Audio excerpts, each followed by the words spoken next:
And we raised to the president that this country neither has the will nor the manpower to eradicate, if you wish to use that word, to deport 6 to 11 million people, depending on which figure you wish to believe. And given they're here today, they're going to be here tomorrow, and they were with us yesterday, there must be a process which allows them to legalize. That was Congressman Luis Gutierrez pressing President Bush on immigration all the way back in April of 2001. He was at the White House last month doing exactly the same thing to President Obama, whose deportation of nearly 2 million people has earned him the nickname Deporter-in-Chief.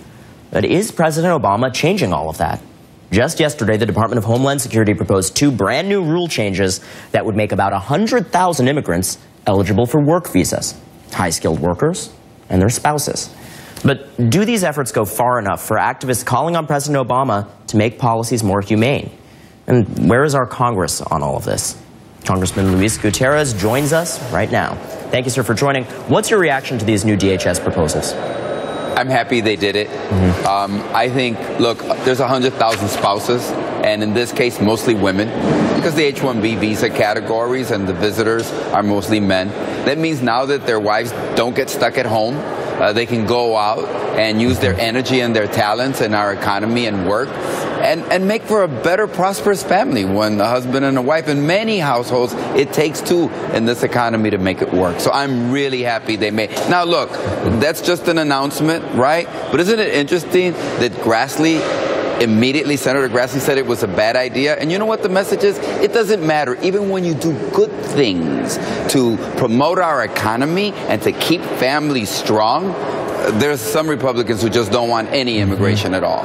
And it does seem that argument that this redounds to all of our benefits to be able to integrate these individuals in our economy is the one that seems to be failing now. Why leave in the majority of these cases a able, talented, in the majority, woman at home? Right. When she can go out there and make the family stronger. And the other thing, Ronan, just so that we're clear, other countries compete for this same talent. And when they compete for the same talent, they said, bring your wife, bring your kids. You know, Congressman, there's that argument, but there is also the human cost of this. This issue really tears families apart. Take a look at this number.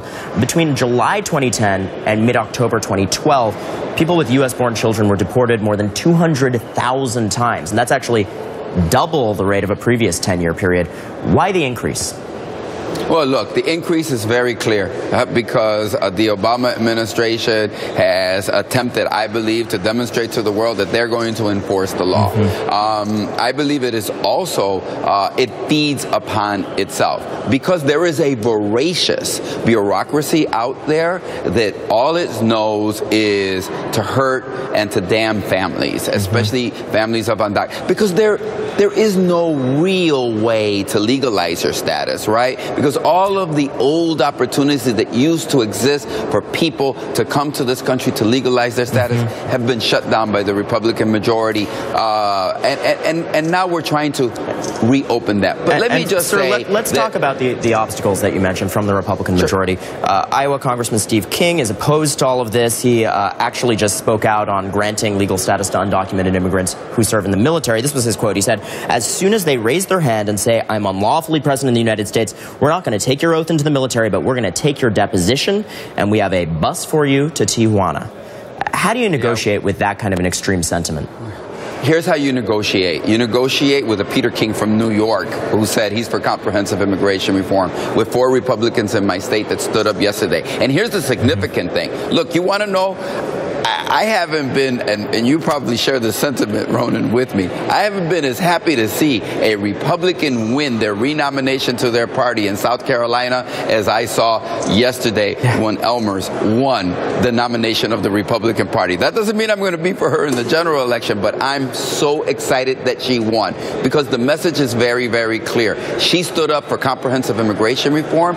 She said that there should be a pathway, and the xenophobes right wing of her party attacked attacked her viciously, and she prevailed. And I think the message is very clear. As Republicans, because they keep saying, they tell us, Ronan, well, we just don't trust the president. No, you know what they really don't trust? They don't trust Republican primary and of course, voters. Jeb Bush's recent comments, too, also speak to the place for bipartisanship on this issue. Earlier today, those kind of comments I want to talk about the actions people can take at home on this, because you've actually just done something yourself. You joined our call to action and signed a letter asking Speaker Boehner to pass comprehensive immigration reform this year. We are doing that because we think it's a meaningful statement, whether it happens or not. But is there a realistic chance for comprehensive reform this year? Yes, and it's so realistic, and I think it is so important that I've been given floor speech after floor speech. So I was excited about joining you, Ronan. But let me just tell you, come and check my Facebook. I got 170 followers. We're going to put it on Facebook this afternoon. We're going to ask our followers to talk to their other Facebook friends, our 30,000 on Twitter.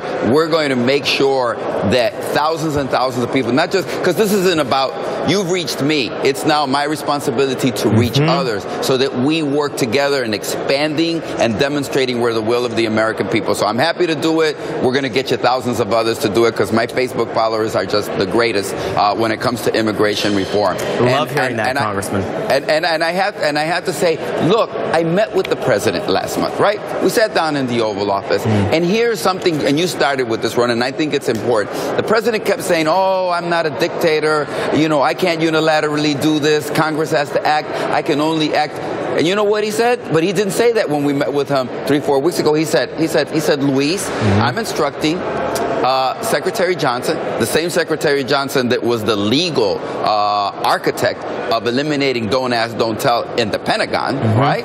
That was his last job, to look at how it is people are deported and to make the deportation so much more humane. I think we're going to have small, significant changes in how it is that are going to allow our community to combat deportations. But I got to tell you something. If the Republicans do not act, and they don't act by the end of this summer, I think you're going to see the President of the United States take broader, bolder actions to save millions of people from deportation. Look, it seems like this is an issue on the cusp of change. That's why we're doing this. Thank you so much, Congressman. Appreciate your work on this issue. Good to be with you.